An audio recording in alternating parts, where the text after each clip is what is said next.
He says, President Trump and I often say peace through strength. First comes strength, then comes peace.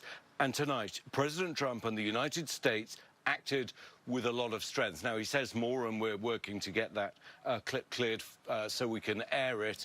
We're also expecting to hear from Prime Minister Netanyahu after President Trump has spoken. We also just saw a tweet or posting on X from an Israeli minister, junior minister, praising President Trump, and I think that will be the reaction across Israel, not just on the political spectrum, but also on the social spectrum. They felt that although Israel said it could do it alone, that's what I was hearing from Israeli officials, clearly it was only the US that had the military capacity to conduct such a mission. Now, the Iranians are saying that the impact has been minimal. We have a tweet again from an advisor to the Speaker of the Iranian Parliament saying a lot of the material had been moved out, the sites had been evacuated, and that the impact has been minimal, even the impact on Fordo. Well, to some extent, they would say that, wouldn't they? But again, this, as we've been talking about, this bomb damage assessment is absolutely critical to work out how successful it's been. As your previous guest was talking about, what really matters here in deciding whether or not this is a one-off or whether part of an ongoing engagement by the United States and further action by the Israeli military is how much of an impact it actually had. Ian, panel, thanks once again. I want to go back to our Mary Bruce, our chief White House correspondent, who is in Washington right now following all of this. And Mary, we are getting more reaction from Democrats and members of Congress. This from leader Hakeem Jeffries saying that Donald Trump promised to bring peace to the Middle East. He has failed to deliver on that promise. The risk of war has now dramatically increased. That is going to be a criticism President Trump is going to face after these strikes, not only from Democrats, but from many in his own party. Yeah, it sure is, Wood. And look, this is a president who long promised that he was not going to drag this country further into conflict in the Middle East. He was not going to do exactly or put himself into the position that he exactly is in now. And we have seen just this remarkable shift in the last 24 hours. I mean, it was only 24 hours ago that the White House came out, 48 hours ago that the White House came out and said that they thought there was a substantial chance of talks getting Iran back to the negotiating table. President Trump, as we know, has long been urging for negotiations, hoping to reach some kind of new nuclear deal. And I pressed the White House to just 2 days ago on what signs of progress had the president seen? Was he actually seeing any inklings of steps in the right direction that made him think that a nuclear deal could still be salvaged? And they wouldn't say. The press secretary telling me she wasn't going to get into the president's rationale, but that he did believe there was a substantial chance. What changed is one of many big questions here tonight. What did the president see that made him believe that there was absolutely no more hope of that? So much so that he was going to take action and do something that he, long promised he wouldn't do. But I think just as much as the president has long said that he, was not going, that he was hoping for negotiations, even longer he has promised that Iran simply cannot have a nuclear weapon. One of the things looking forward that is important to keep in mind, and as you were just discussing, how long of a solution is this? Because to truly prevent Iran from having a nuclear weapon, you are likely going to need this kind of a deal. Presumably, whatever capabilities have been now destroyed, they could once again get back to this position, whether it's, several years down the line. So, how long of a solution, how lasting a solution is this? But I think it will be interesting, certainly. We will be listening closely to the president coming up here shortly as to what led him to finally put the country, to put himself in a position that he said he wouldn't be in. What changed his mind to make him decide to drag America even further into this conflict? We know he was facing tremendous pressure from Israeli Prime Minister Benjamin Netanyahu. I'm told they have talked this evening after the strikes. Obviously, the U.S. gave Israel a heads up as well. We know ahead of these strikes, so signs that they've been working closely and have been closely coordinated on all of this. But the president, we know it also weighed heavily on him, the deep divisions in his own party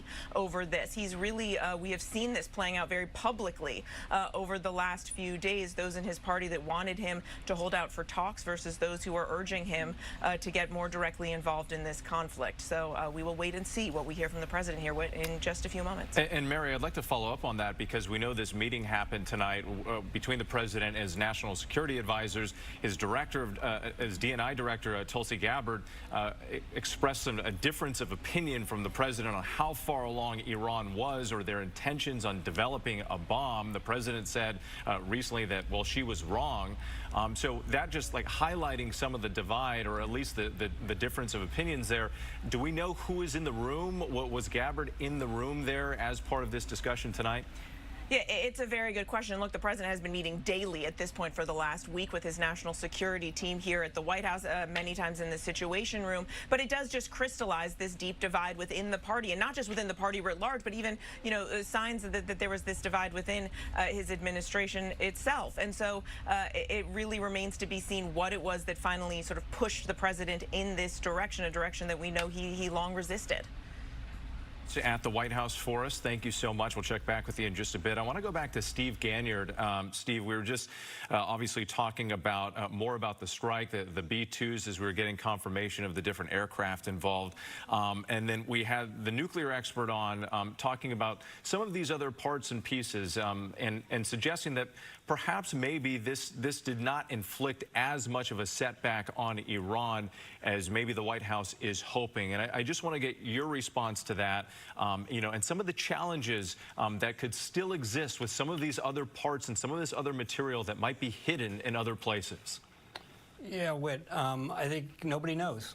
And that's the answer that's the only answer we have at this point. We're going to have to figure out what the bomb damage assessment is. Clearly, Israelis will have people on the ground. But I don't think anybody, it's almost a straw man to say, well, it's not going to fix everything. Well, of course it's not going to fix everything. But it got pushed to a point where the president made a determination that the Iranians were not serious. They came out of the meetings with the Europeans and they said, yeah, whatever, we'll see. We can talk again if you want. So they've made it clear that they aren't interested in further discussions. They aren't interested in further negotiations. So the president made the determination that he would go in and take out what the Israelis could not. And so how much gets taken out, how much it gets set back, how much damage is done to the program, we just don't know. And to say, well, there's intellectual capital and there are scientists there. Well, the Israelis have taken out almost 200 of the top military leadership and chief scientists within the program. That's remarkable.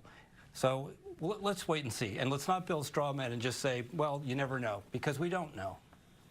Steve Ganyard, thank you. I want to go back to Ian Panel as we're sort of talking about what happens tomorrow. Ian, I know you've covered the fall of many regimes and the awful aftermath that has taken place. You spent a lot of time in Syria, and many people are going to be asking questions. You know, what happens to the Iranian regime after this, the Ayatollah, if this campaign continues? Yeah, I mean, the reality is a lot of these regimes live and fall on their ability to project, domestically at least, strength and power, and therefore to intimidate people, potential opposition. We see multiple times thousands of brave Iranians come on the street to challenge the regime. The question is, if the regime of Ayatollah Khamenei is seen as diminished, as weakened, as vulnerable, will that be enough to bring people out on the streets? But we also shouldn't forget that for many Iranians, they're also living in a state of fear. They're living in the middle of a bombing campaign that they didn't initiate, that they can't control, and that in and of itself doesn't necessarily inspire people to take to the streets. Ian Panel for us, thank you so much. Again, we are having continuing coverage right now. These American strikes, 3 of them at different nuclear sites across Iran. President Trump is about to address the nation coming up at 10 o'clock. Our David Muir is going to be part of our continuing coverage here.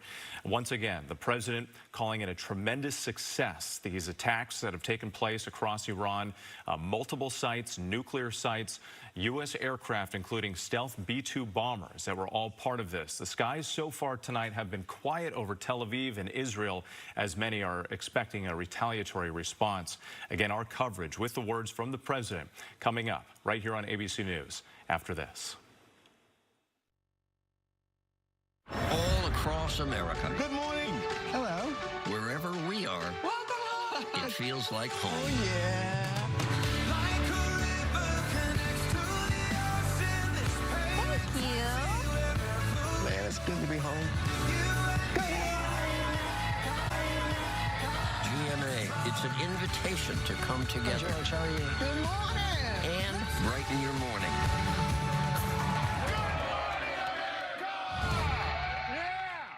It's the music event of summer, CMA Fest. Are you guys ready to party tonight? With can't-miss performances by Blake Shelton, Megan Maroney, Ella Langley, Keith Urban, Kelsey Ballerini, and more. Plus, one-of-a-kind collaborations featuring Brooks and Dunn and Lainey Wilson, Shabuzi and Jelly Roll, and Bailey Zimmerman and Big X The Plug. Hosted by Ashley McBride and Cody Johnson. What's going on, CMA Fest? CMA Fest, presented by SoFi. Thursday on ABC and stream next day on Hulu. The best way to know a thing is to take it apart, put it back together.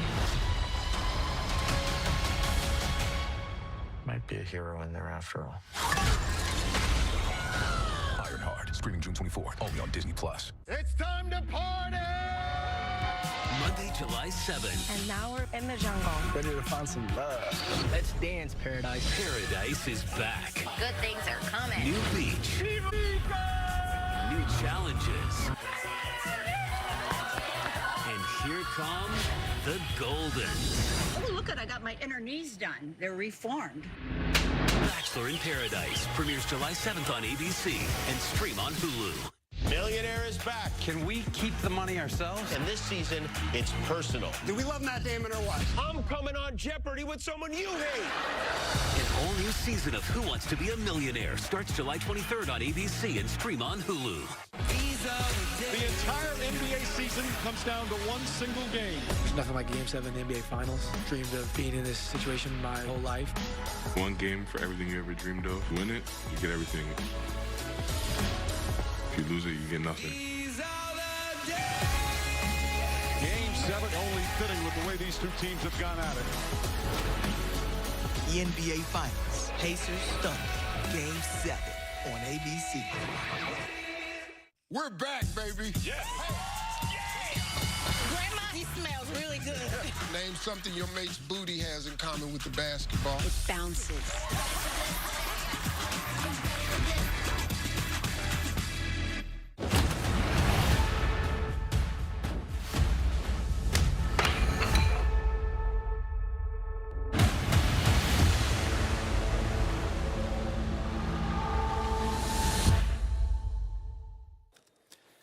Good evening. I'm David Muir at ABC News headquarters here in New York. We are continuing on the air because President Trump is about to address the nation from the White House. The president not long ago announcing on social media that the U.S. had successfully bombed 3 Iranian nuclear sites, including Fordo, Natanz, and Isfahan. President Trump telling our John Carl just a short time ago that the mission was a tremendous success. ABC News has learned U.S. B-2 bombers were used. It remains unclear at this hour if those massive 30,000-pound bunker buster bombs were actually used during this operation. Perhaps he'll make that clearer when he speaks to the nation just a few moments from now. We do know that U.S. military aircraft flew from bases in the United States to Iran, and the president says all of those bombers are now safely on their way home.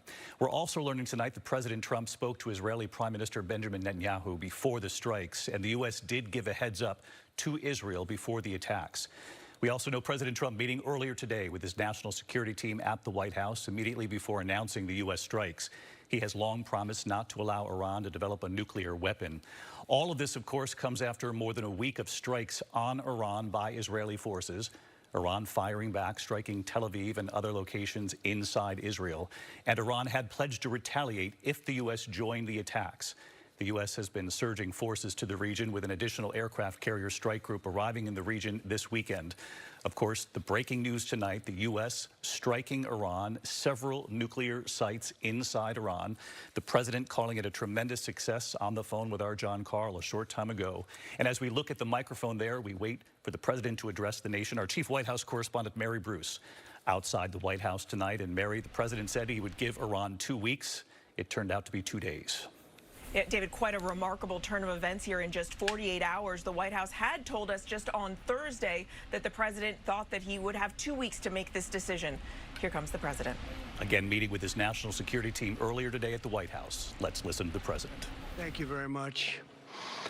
A short time ago, the U.S. military carried out massive precision strikes on the 3 key nuclear facilities in the Iranian regime: Fordow, Natanz, and Esfahan.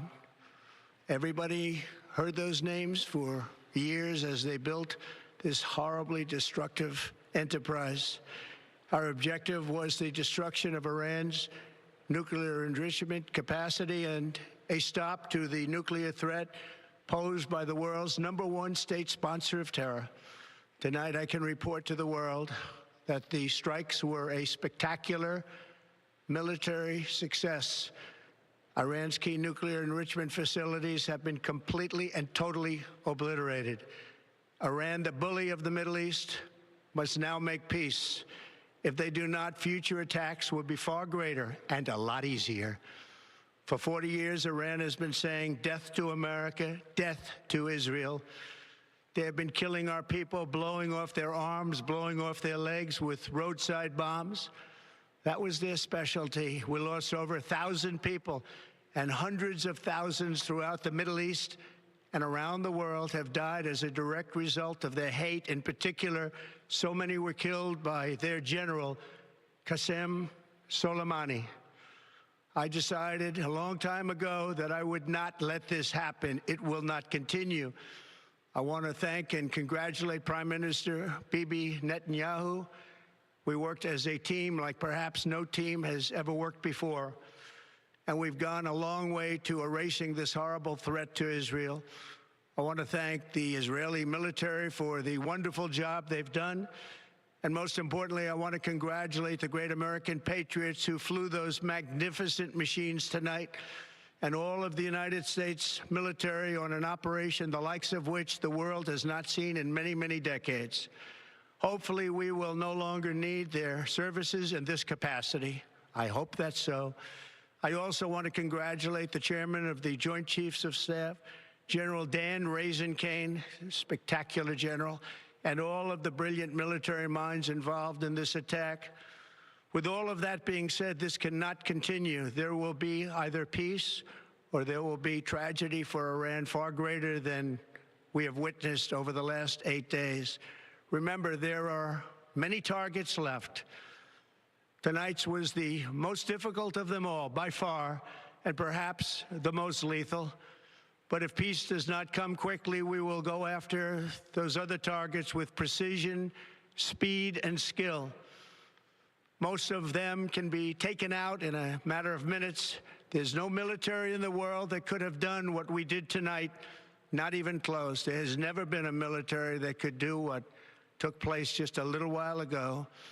Tomorrow, General Kane, Secretary of Defense, Pete Hegseth will have a press conference at 8 a.m. at the Pentagon. And I want to just thank everybody, and in particular, God. I want to just say we love you, God, and we love our great military. Protect them. God bless the Middle East. God bless Israel, and God bless America. Thank you very much. Thank you. President Trump there at the White House, Vice President J.D. Vance, Secretary of State Marco Rubio also serving as his national security advisor, along with Defense Secretary Pete Hegseth right there with President Trump announcing to the nation, similar to what he said in his post on social media not long ago, that the U.S. is now directly involved with Iran, striking 3 nuclear locations, Fordow, Natanz, and Esfahan, 3 nuclear facilities that the U.S. had long been studying, as well as international observers around the world in tracking Iran's nuclear program and their desire perhaps one day to have a nuclear weapon. I want to bring in Mary Bruce. Let's go back to Mary at the White House. Mary, the president had warned Iran, come to the table. Let's negotiate some sort of a peace deal, that this current conflict must end. At last word, he said 2 weeks would be his deadline. We know that's turned out to be 2 days. We'll learn in the hours and days to come whether that was part of the strategy here. But this is a fairly risky move for this president, though tonight he says it's been a victory. He thanked U.S. forces who were involved, and he said if Iran does not end the wars and seek peace, tragedy for Iran will be even greater than what we've seen in the last 24 hours. David, it is an extremely risky move, and no one knows really where this goes from here. Look, the president, we know, has long warned that Iran cannot get a nuclear weapon, but he also long was pushing for those negotiations. As you mentioned, it was just 2 days ago that the president announced after yet another meeting in the Situation Room that he was going to give himself this 2-week deadline within which to make this decision whether or not to strike Iran, in part because he thought there was, quote, a substantial chance of negotiations, that they would be able to get Iran back to the table. It is not clear still, even after hearing from the president just now, what changed his mind, what led him to believe there was no time left to waste, that the U.S. had to go ahead and get deeply involved in this conflict in a way that the president has also really promised the American people he would not. He campaigned on a promise to be a peacemaker and a unifier, to keep America out of these kinds of conflicts. And what's clear tonight is that the president is very much leaving open the door that there will be more of this. While he is hailing the strikes tonight as a huge success, he is also not ruling out additional military action, saying that there are many targets left, that they will act with precision, speed, and skill if needed. How all of this will ultimately end Iran's nuclear program is a huge question. And of course, David, Iran has promised a severe response if the U.S. were to be directly involved, as we now are. And one quick follow-up to what you're reporting here, Mary. Obviously, you're watching ABC News live coverage at this hour. The president just addressing the nation, talking about the U.S. striking 3 Iranian nuclear sites. The president calling it a tremendous success. Speaking briefly with our John Carl earlier this evening before addressing the nation about this. And Mary, you've covered President Trump for some time. You've covered him as a candidate, his promises not to engage in the Middle East and in any more foreign wars. At the same time, he has long promised that Iran would not get a nuclear weapon. And David, you know, just again 2 days ago, the White House, while saying that they were giving themselves this 2-week timeline, again stressed that Iran was very close to getting a nuclear weapon, saying that Iran had everything it needed to achieve a nuclear weapon, and that once the supreme leader gave the go-ahead, that it could be just a few weeks before Iran had that full capability. Clearly, something changed in the president's calculus to make him go ahead and make this decision tonight. It is a remarkable turn for a president who has avoided getting dragged into these kind of conflicts, and it is one that his presidency, it will now define. That is for sure. Our chief White House correspondent, Mary Bruce, with us live here tonight. Mary, thank you. I want to bring in John Carl, our chief Washington correspondent. John, I was struck that you were able to connect with the president even before he addressed the nation tonight. Again, he was confident with what he had witnessed, what he'd been briefed on following this operation, and made it clear to the American people that all of the U.S. military involved in this operation is back out of that airspace and on their way home. I think the most significant thing is I called him, I mean, really, David, just in the aftermath of learning about these attacks, within an hour of his speech that we just saw, and he picked up the phone. That was a measure of how eager he was to tout what he said in those words. He said to me, a tremendous success tonight. He didn't want to talk about the details of the operation, about the very difficult questions, David, of what are the next steps? What happens with Iran? What happens with Iran's efforts to retaliate? We heard some of that in the speech just now when he said the attacks will be far greater and much easier if Iran does anything to the United States. But David, we are in a new phase here right now. I think it is without question the most consequential decision that we have ever seen Donald Trump make. And it's entirely unclear what direction it will go. Will it be consistent with his promise to end the forever wars? That's the argument that's being made tonight by the president's advisors. They're saying that what this has done is finally an American president has taken care of an Iranian threat that has bedeviled the United States for nearly a half a century. Finally, an American president has ended a threat that has killed a lot of Americans, as you heard the president mention, the attacks on American troops, especially in Iraq.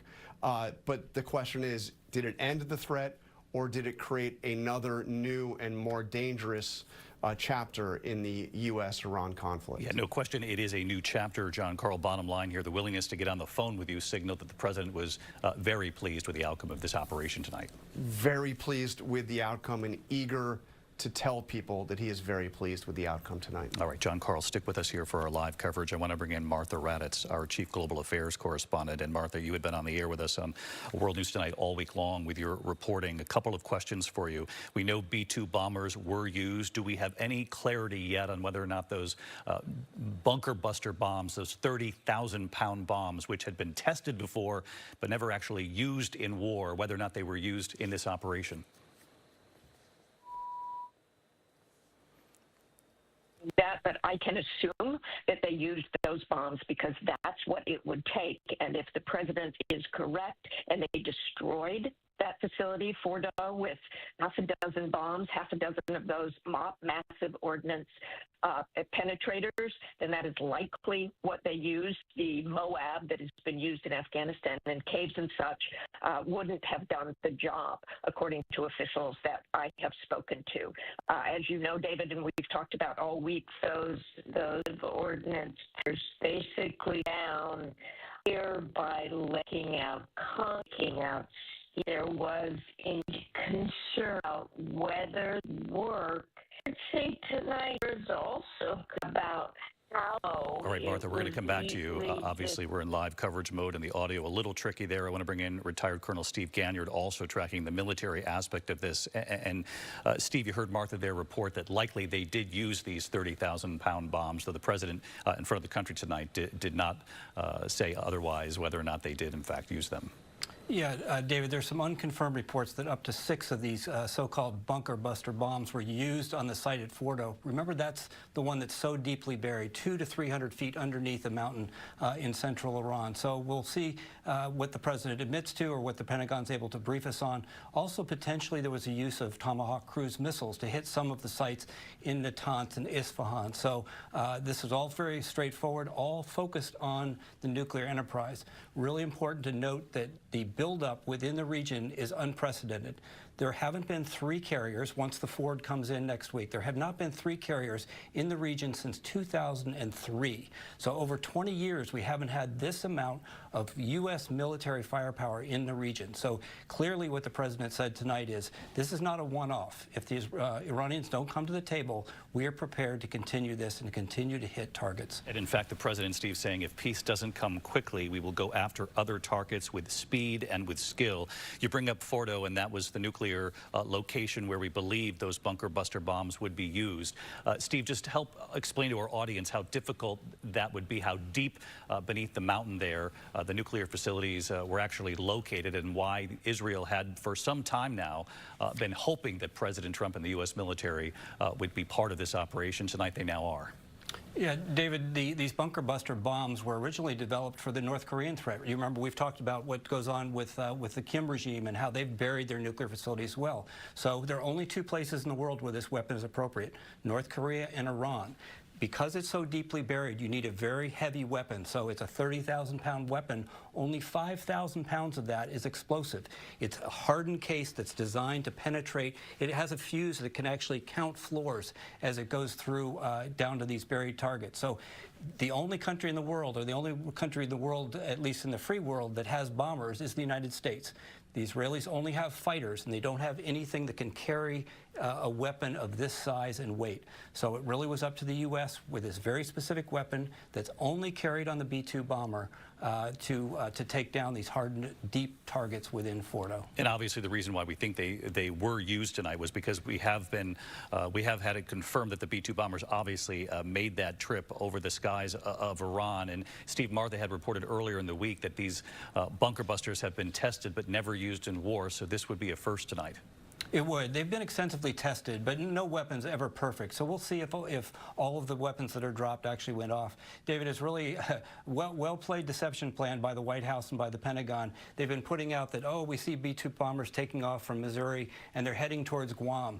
Meanwhile, it seems that the B-2 bombers may have come the other way while nobody was looking and conducted these strikes. So after the Iranians were done with the last discussion with the Europeans, and they said, we're not really interested in further discussions, the president obviously made a decision that they aren't going to be serious, and until we go in and take out these sites, that the threat will remain, and the Israelis need our help. Steve, let's talk about the Iranian airspace that the U.S. military entered tonight, because the president in recent days said, we control the Iranian airspace now. He said in so many words. The word we was what got so much attention. But in these recent days of the Israeli strikes on Iran, taking out military assets, but also their air defenses, that essentially Israel did control the airspace over Iran. This was a much different situation tonight, that the U.S. was able to fly into the skies over Iran, and the U.S., the Pentagon, the White House surely knew that this was perhaps a window of opportunity, unlike what has been seen in years prior. Yeah, David, if people may say, well, why do we need a stealth bomber if there's no air defenses? So the B-2 is very capable. You would fly it into, say, a China scenario where they would be looking for you on radar. It wasn't really required because the Israeli Air Force owns the skies over Iran.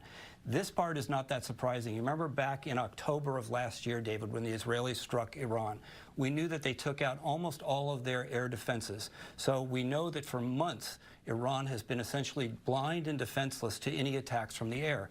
And we've seen this over the past 8 or 9 days, where the Israeli Air Force has operated with impunity. What's really shocking and is extraordinary is the human intelligence that the Mossad has been able to develop, finding all those scientists, finding all those senior leaders, taking them out within the first few minutes of this war. Steve Ganyard with us here tonight for our coverage. Steve, stick with us here. We'll come back to you, I'm sure. I want to bring in Matt Gutman also following our coverage tonight. And Matt, as you know, Benjamin Netanyahu in contact with President Trump, Israel tonight, saying that they were given a heads up. We also know that the Prime Minister has addressed the Israeli people just a short time ago. They had been hoping, Netanyahu had been hoping that President Trump would give the go-ahead for the U.S. To have direct involvement in Iran, and that's what's played out here tonight.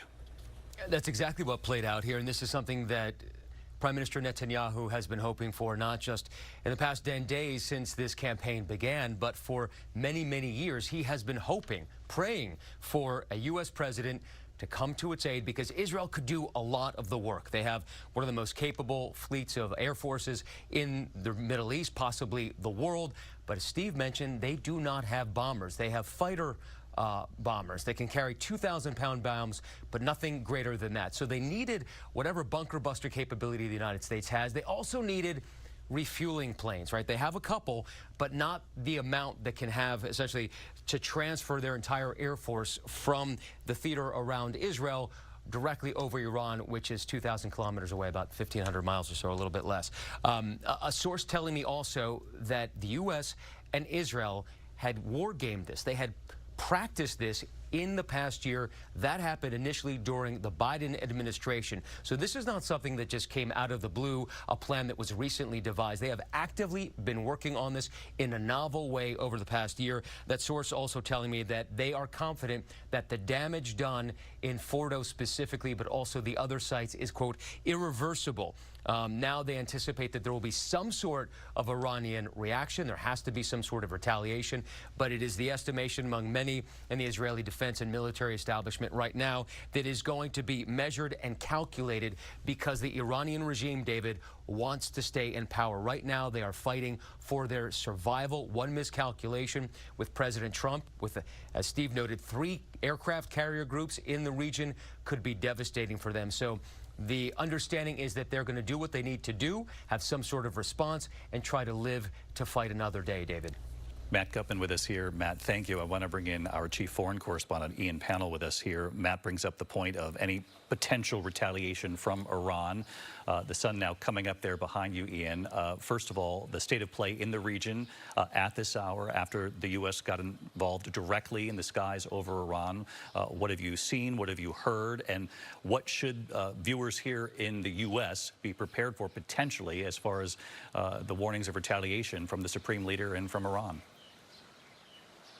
Yeah, not just from Iran, but of course from its proxies. We've already heard from the Houthi rebels inside Yemen that they will respond. They had warned very clearly. Remember, there was an agreement between the Houthi rebels, who are backed by Iran, and the United States government.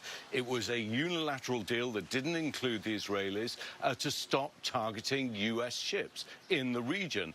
It is a key waterway. 20% of all oil supplies in the world go through that region, through the Straits of Hormuz, and that is an obvious weapon at the disposal of Iran to potentially respond.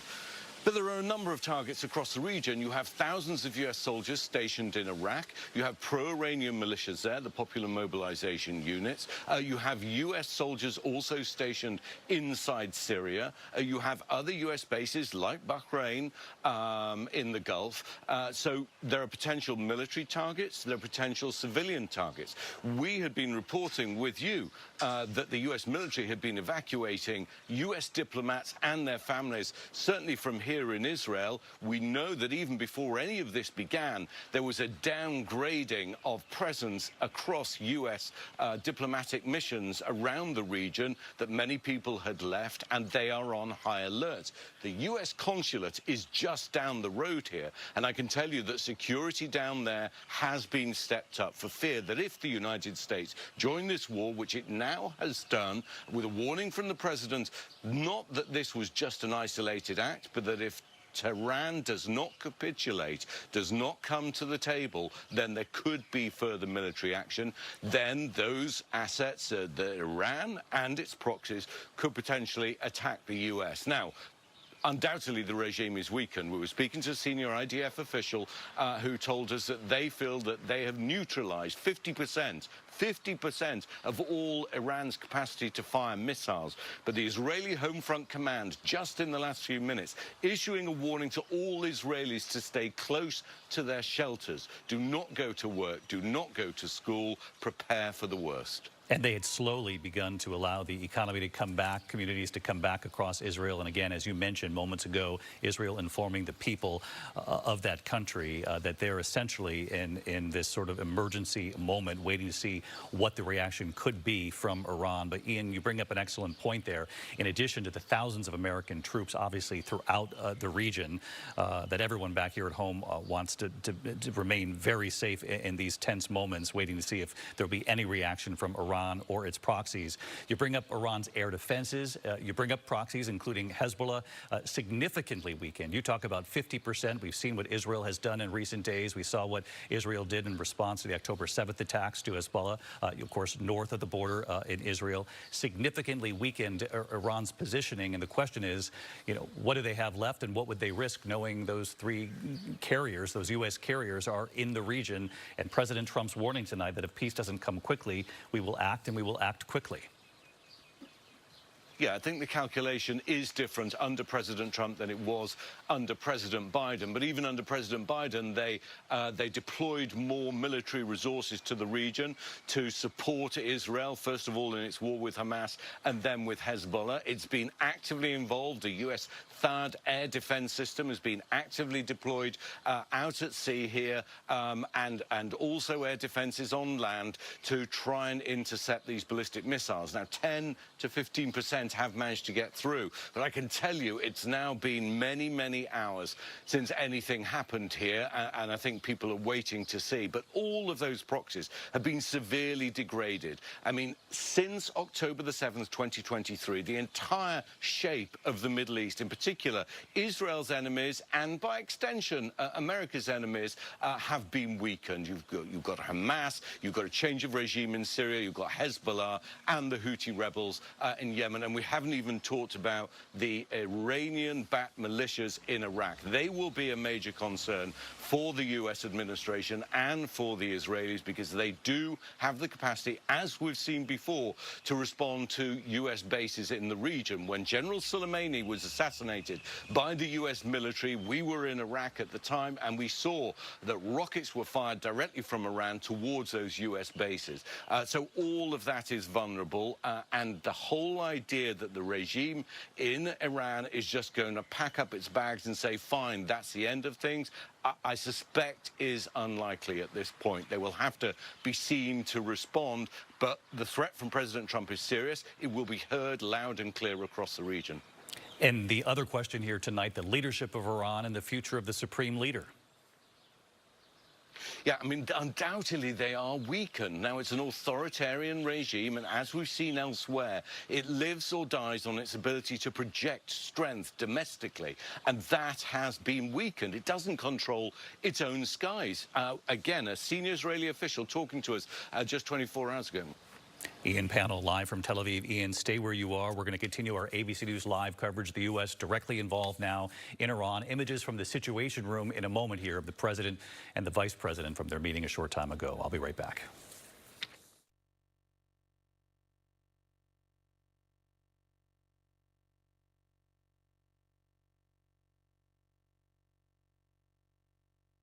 All across America. Good morning. Hello.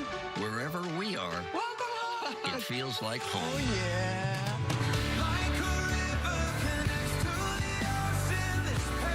you. Man, it's good to be home.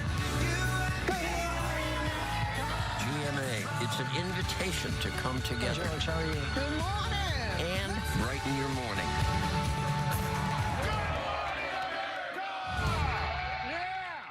It's the music event of summer, CMA Fest. Are you guys ready to party tonight? With can't-miss performances by Blake Shelton, Megan Maroney, Ella Langley, Keith Urban, Kelsey Ballerini, and more. Plus, one-of-a-kind collaborations featuring Brooks and Dunn and Lainey Wilson, Shabuzi and Jelly Roll, and Bailey Zimmerman and Big X The Plug. Hosted by Ashley McBride and Cody Johnson. What's going on, CMA Fest? CMA Fest, presented by SoFi.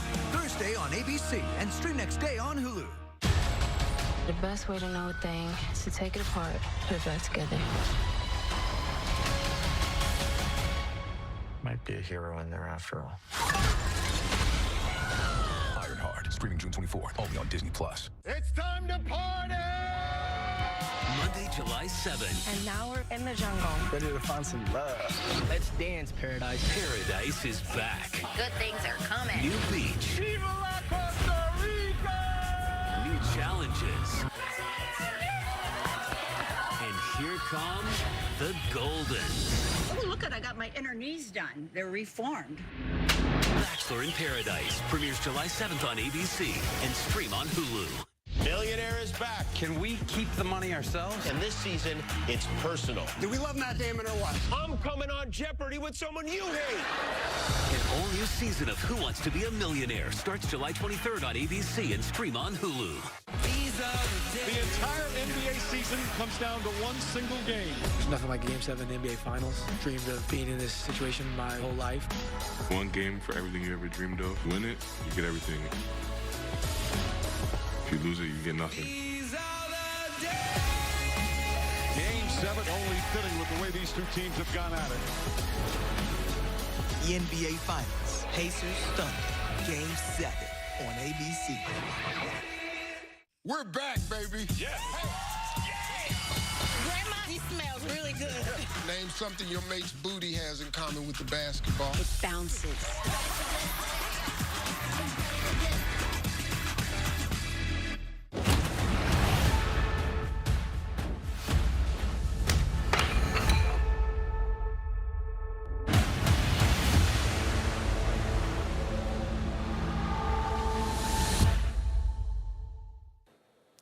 It is now 10:30 here in the East, 10:30 Eastern on a Saturday night. The president addressing the nation about 30 minutes ago, talking to the American people about the U.S. now directly involved in Iran. The U.S. military striking 3 nuclear sites inside Iran this evening, Fordo, Natanz, and Esfahan. As you know, Fordo is the site that we had been reporting on at length in recent days, given the fact that that nuclear facility is deep beneath the mountain there. The question was whether or not B-2 bombers would be used and whether or not those B-2 bombers would drop drop those 30,000-pound bunker buster bombs. We had been reporting on that all week long. Tonight, we have confirmed that the B-2 bombers were in fact used. The president did not make clear in his address to the nation whether or not the 30,000-pound bombs had been dropped, but it's believed that they were in fact used. He said to the American people, the president did, that the sites have been completely, totally obliterated. He spoke of Israel as well this evening, saying we worked as a team in this, and he said the tragedy for Iran will be far greater than what we've witnessed in recent days if they do not bring peace and bring peace now, saying that we will go after other targets with speed and with skill. And you can see the president there for those of you who are joining us at the top of the hour, the vice president there to his side, Marco Rubio, the Secretary of State, also National Security Advisor at this point, holding two roles, and Defense Secretary Pete Hegseth there with him as well. The images from the Situation Room that they have released here tonight show them huddled in the Situation Room. This is the at least the fourth time this week that we have learned that the team had been gathered in the Situation Room. Obviously, you see the president there, the vice president moments ago there at his side. You can see Susie Wiles there, Chief of Staff, and others gathered in the Situation Room here this evening as the mission was playing out. The president, a short time thereafter, posting online and on social media that this had been a success. In fact, telling the nation what had played out, applauding the U.S. troops and signaling to the American people that they were no longer in Iranian airspace, that they were now on their way home. He told the American people in that social media post, we have completed our very successful attack on 3 nuclear sites in Iran, including Fordo, Natanz, and Esfahan, all planes now outside of Iran airspace. A full payload of bombs was dropped on the primary site, Fordo. And again, what we'll be reporting out in the hours to come is whether or not those were the 30,000-pound bombs that the U.S. military has tested significantly but never actually used in war. All planes, the president said, now safely on their way home, and he went on to say congratulations to our great American warriors. There's not another military in the world, he said, that could have done this. Again, this is what he urged live before the American people as well. He said now is the time for peace when it comes to Iran, and again, the warning that came from the president just a short time ago in addressing the American people and the world, knowing that Iran watching as well. He said to the Iranian leadership, if peace does not come quickly, we will go after other targets with speed and skill. I want to bring back in our chief White House correspondent, Mary Bruce. Mary, have you heard anything from the White House yet? And of course, you heard me talk to Ian about the future of the Supreme Leader. President Trump was asked about the Supreme Leader in recent days. He said, I know where he is. We have intelligence on him. Insinuated in many ways that it would be a somewhat easy target, but said it was not a target he intended to go after, at least not now. Yeah, the president in that post essentially threatening the Supreme Leader, saying he's not going to go after him yet, not going to kill him yet, but making it clear that is something that seems to be on the table. Iran, of course, we know has threatened a severe response if the U.S. were to get more involved, as they now have, of course. And interesting that the president tonight, in his very brief remarks, just about four minutes, I believe, made it very clear that he was working in close coordination with the Israeli Prime Minister Benjamin Netanyahu. I'm told that the U.S. gave Israel a heads up before these strikes tonight. We know that the president also spoke with him after the strikes. And of course, seeing those images of the president working closely with his team, they have met every single day this week, 4 meetings in the Situation Room, as you mentioned, here at the White House. Actually, one of the first indications of what was going on here tonight, we saw Marco Rubio, some of the other officials who were in the Situation Room out here on the driveway, making what appeared to be some urgent phone calls. And the president saying that we are going to be hearing directly from Secretary Hegseth and other military leaders tomorrow morning in a rare Sunday morning press conference. The question is what comes next. And as you noted, of course, the president isn't ruling out future attacks. The president making clear that there are many targets left, that he will not hesitate to act with precision, speed, and skill. It is not clear where this ends. And of course, what the ultimate impact is of these strikes on Iran's nuclear program. It's one of the reasons that the president for so long has urged and pushed for were talks, even in recent days, hopeful that the U.S. could somehow get Iran back to the negotiating table, because without a deal, it's not clear. You may, certainly it would be a huge setback to Iran's nuclear ambitions, but, how long will this last? How big will that setback be? These are all questions and things that we need to unpack, David. Yeah, right now we're in a window of uncertainty for sure. And of course, Iran had said earlier this week, Mary, that there would be retaliation if the U.S. Did directly get involved, which has played out here tonight. I wanted to ask you, I know that there has been reaction over on Capitol Hill, lawmakers applauding the president, Republican lawmakers, though there has been some division within the Republican Party in the buildup to this moment. And as you know, you covered the president out in the campaign trail as well, leading up to the election, that he campaigned often on staying out of costly foreign conflicts, away from American interventionism, promising to stay out of the Middle East. He also at the same time promised that Iran would never have a nuclear weapon. He's now involved tonight with Iran. And again, the question now, the uncertainty now is whether and if Iran will respond in any sort of significant way. Yeah, in many ways, David, this is exactly what President Trump was hoping to avoid. He promised on the campaign trail no more wars, that he was not going to drag America into another lengthy conflict in the Middle East. In fact, David, just last month, I was with the president in the Middle East at the largest U.S. military air base in Qatar. The president again there saying that his priority was to end conflicts and not start them. But in that same speech, speaking to thousands of American troops, he also said, if America is threatened, that he will respond with overwhelming and devastating strength and force. So yes, this is something that the president promised he would not do, but as you noted, he also long promised that Iran would not be allowed to get a nuclear weapon, and he has made clear in recent days that he feels that they were very close to having one. But we also know that as he made this decision about how he was going to respond, was he going to take the action that he has taken tonight, he was well aware of the deep divisions within his own party, which we really have seen play out very publicly this week. I'm thinking of that sparring between Senator Ted Cruz and Tucker Carlson that so crystallized the division. So many of the president's supporters urging him to follow through on those promises not to get involved in further conflict. Others in the party, of course, urging him to not hold out for negotiations, but to go ahead and strike. Mary Bruce at the White House. Mary, our thanks to you. I want to bring in our chief Washington correspondent, Jonathan Karl. John, we spoke last hour. I know that you talked with President Trump even before he addressed the nation tonight. We were both somewhat struck by the fact that you were able to get him on the phone, which signaled that he was very pleased with what he saw play out tonight, though the president obviously very clear, John, that this window now, this new uncertainty that exists, this new chapter that we're in, the potential for any sort of response from Iran or its proxies across the region. And you can see that actually in President Trump's social media post just a short time ago, warning once again against any kind of retaliation. Yeah, echoing what he said in his speech to the nation, saying any retaliation by Iran against the United States will be met with a force far greater than what was witnessed tonight. Very similar to what he told the nation, echoing, pointing to the fact that this is a moment of tremendous uncertainty. Will what the United States did tonight, the most consequential decision Donald Trump has ever made, will it lead to a series of countermeasures by the Iranian regime and its proxies and its allies in the region, attacks on the United States, or will it lead to regime change in Iran? Will it lead ultimately to the collapse of the revolutionary government that has led Iran as an adversary, a fierce adversary of the United States for some 47 years, 46 years. So, David, what he's signaling is if it happens, if the first scenario happens and Iran strikes out at the United States in retaliation, something that Iran has vowed to do, that Donald Trump is prepared to escalate this.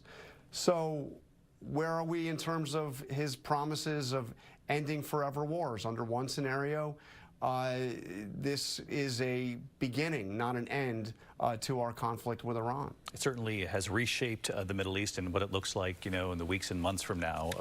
Obviously, we cannot say at this point, though, a significant move tonight on the part of the U.S. military at the instruction of the president to strike 3 major nuclear facilities inside Iran. And again, of course, Fordo is the one many of our viewers are familiar with, the most reporting on it because it's deep underground. John, stick with us. Again, John speaking to President Trump before before he addressed the nation. The president expressing to John that he was very pleased with what he saw played out, said it was tremendous success, and then addressing the nation 10 p.m. Eastern, speaking of these 3 facilities.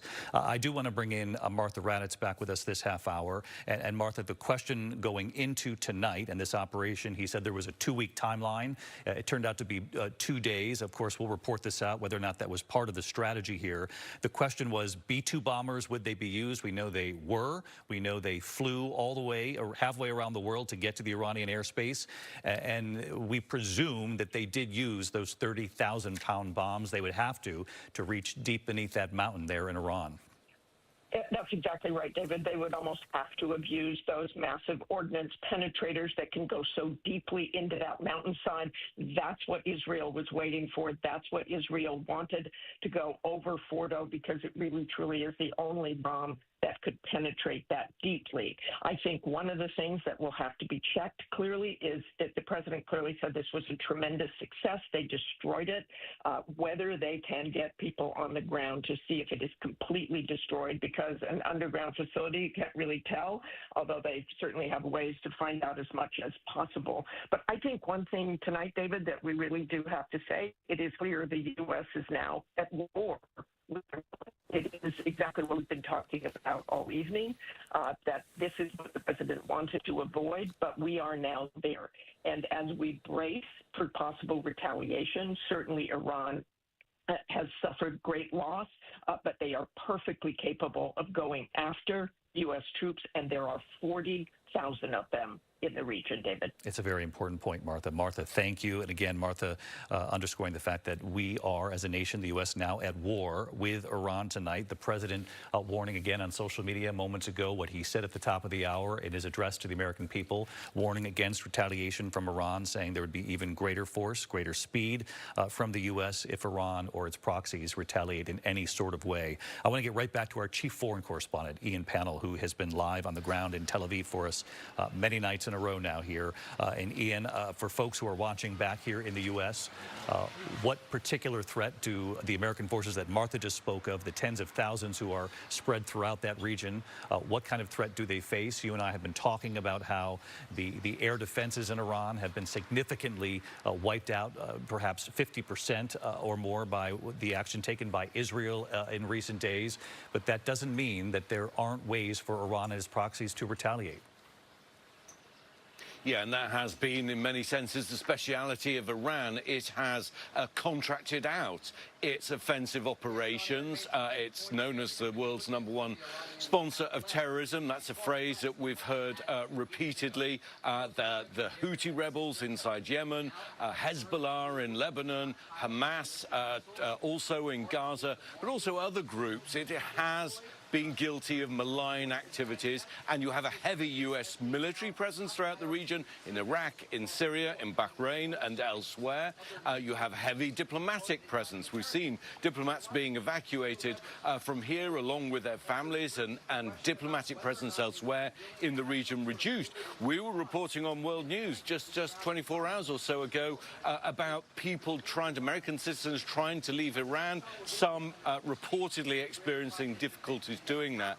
So the U.S. will be highly concerned about the potential for retaliatory strikes. Now, as you say, what is Iran's capacity? Israeli officials telling me that they believe that they have neutralized, that was their phrase, neutralized 50% of Iran's ability to fire missiles. Not necessarily the missiles themselves, but the launch systems. They say there's a bottleneck. In other words, it has plenty of missiles, its capacity to launch them. But when Israel said that it controlled the skies, what that looks like on the ground is there are Israeli drones constantly over Tehran, something that would have been unthinkable just a couple of weeks ago, especially to the Ayatollah.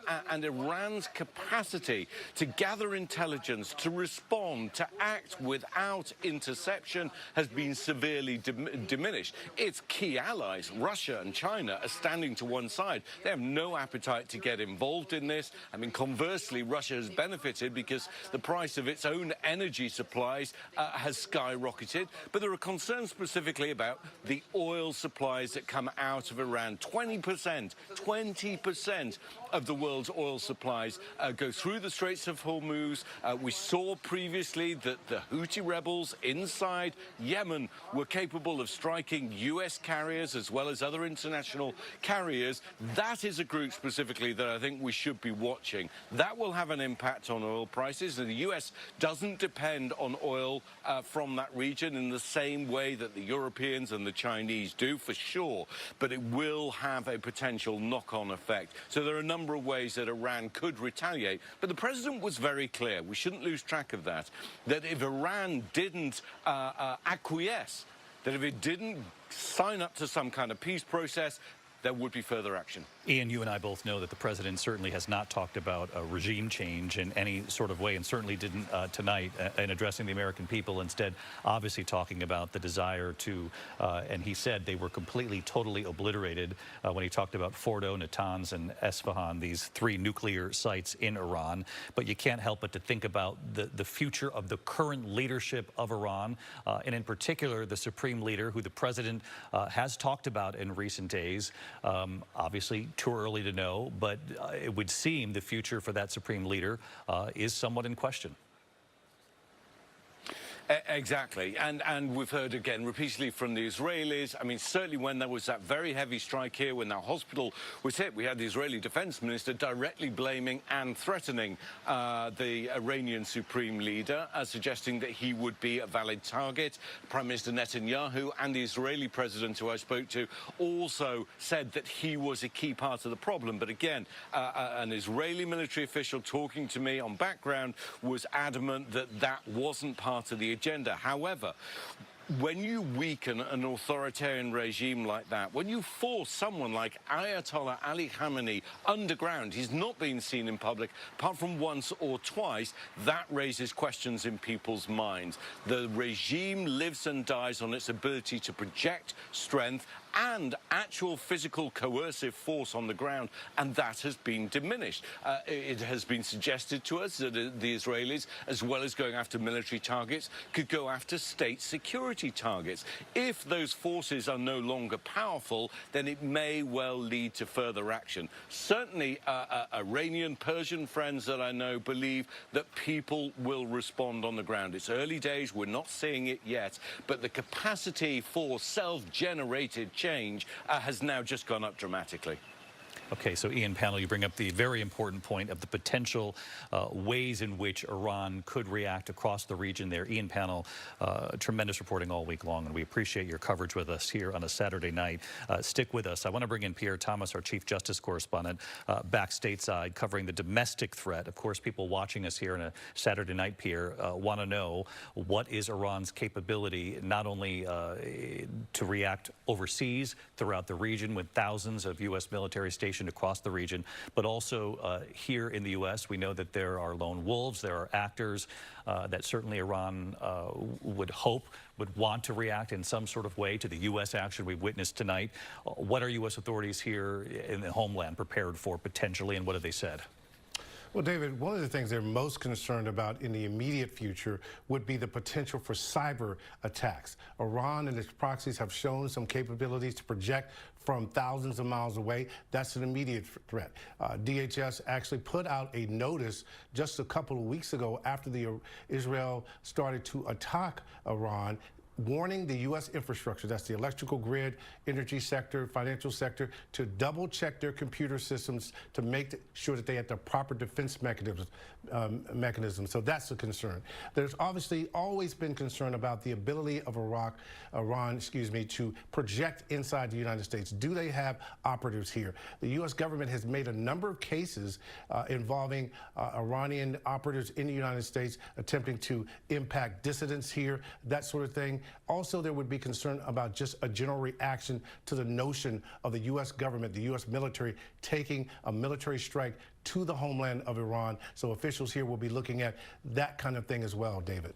Pierre Thomas with us on the potential threat here at home as well. And of course, you say, Pierre, that what authorities within the administration are most concerned about at this point, And at this point, we point out it's very early in this sort of new chapter we're in, potential window of time here where there could be any kind of reaction, retaliation from Iran or its proxies. Most concerned about a potential cyber attack, as Pierre said, though there could be other operatives that the U.S.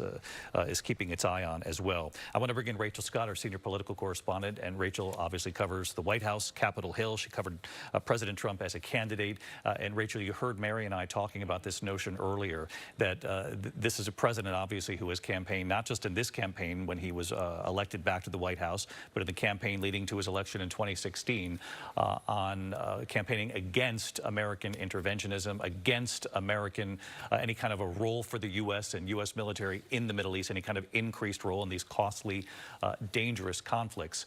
His supporters will say that's not in conflict with what he has also said about nuclear war and that Iran should never get its hands on a nuclear weapon. And that's the case he's trying to make in these last couple of days leading up to this action that he authorized tonight.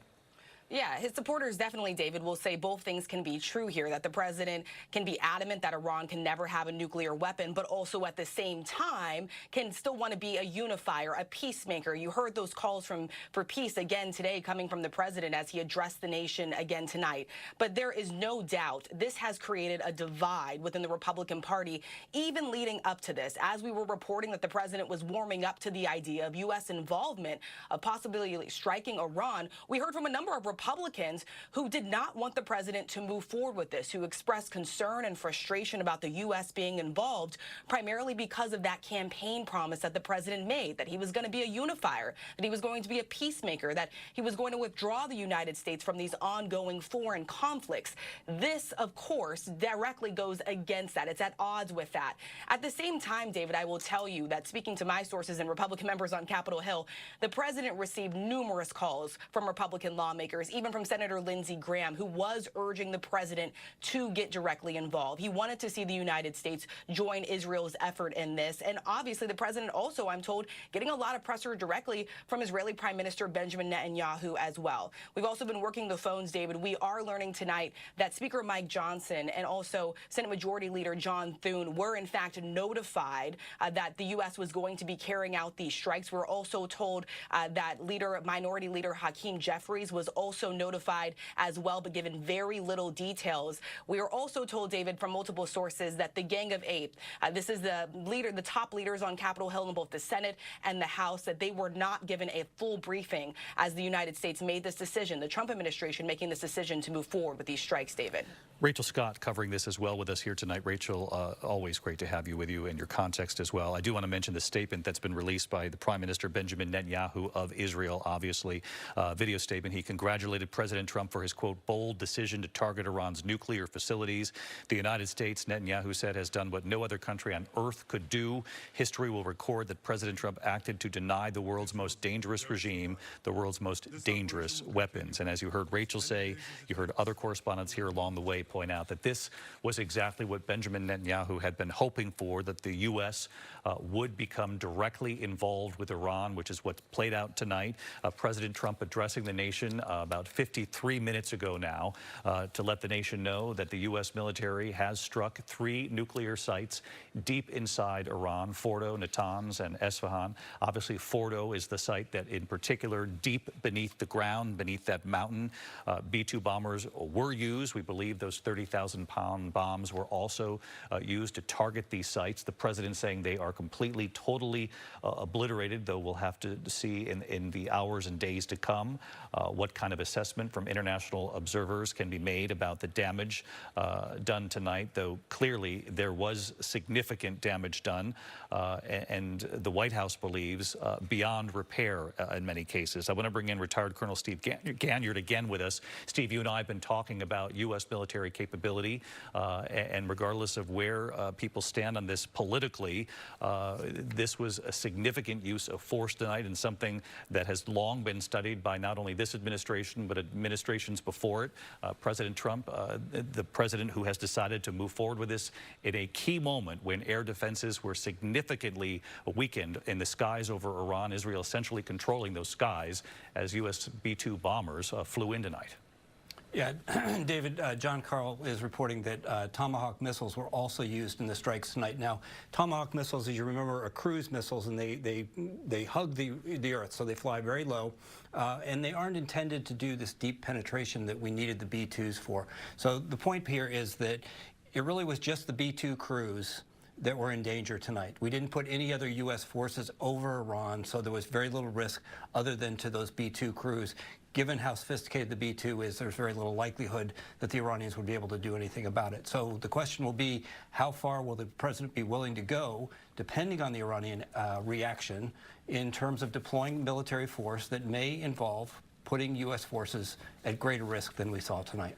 And of course, Steve, you heard the president there warn that if peace doesn't come quickly from Iran now, that we will go after additional targets with speed and with skill. We have that animation that shows what these bunker buster bombs can do. If we can show that, because a U.S. official now confirms that B-2 bombers dropped a number of massive ordnance penetrator bombs.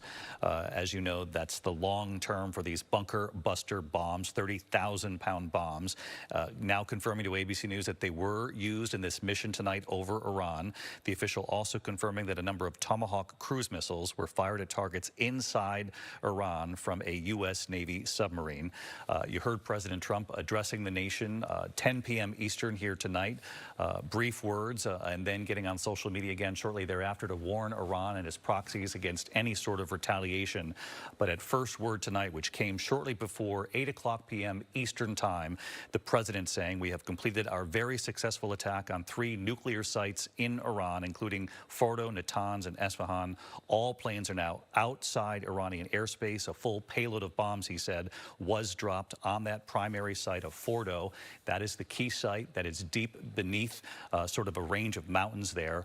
And we had reported for some time that it would probably take those bunker busters to actually do significant damage to that nuclear facility. And again, ABC News now confirming that those B-2 bombers did drop those 30,000-pound bombs. Our coverage will continue first thing in the morning. For many of you, your local news is next. Good night.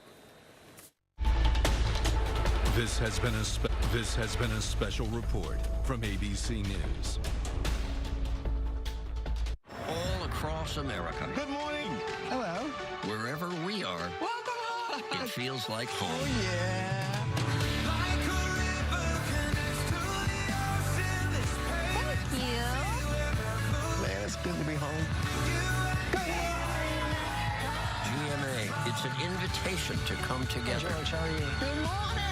And brighten your morning.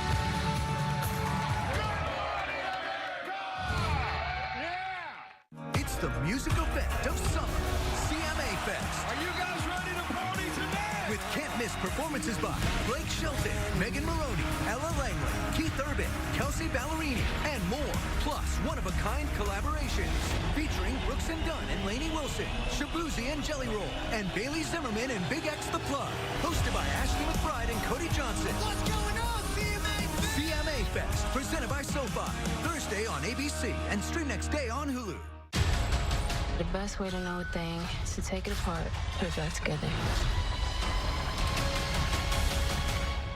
Might be a hero in there after all. Ironheart, streaming June 24, only on Disney+. It's time to party! Monday, July 7th. And now we're in the jungle. Ready to find some love. Let's dance, Paradise. Paradise is back. Good things are coming. New beach. Viva la Costa Rica! New challenges. And here come the Goldens. Oh, look, I got my inner knees done. They're reformed. Bachelor in Paradise premieres July 7th on ABC and stream on Hulu. Millionaire is back. Can we keep the money ourselves? And this season, it's personal. Do we love Matt Damon or what? I'm coming on Jeopardy with someone you hate. An all-new season of Who Wants to Be a Millionaire starts July 23rd on ABC and stream on Hulu. The entire NBA season comes down to one single game. There's nothing like Game 7 in the NBA Finals. Dreamed of being in this situation my whole life. One game for everything you ever dreamed of. Win it, you get everything. If you lose it, you get nothing.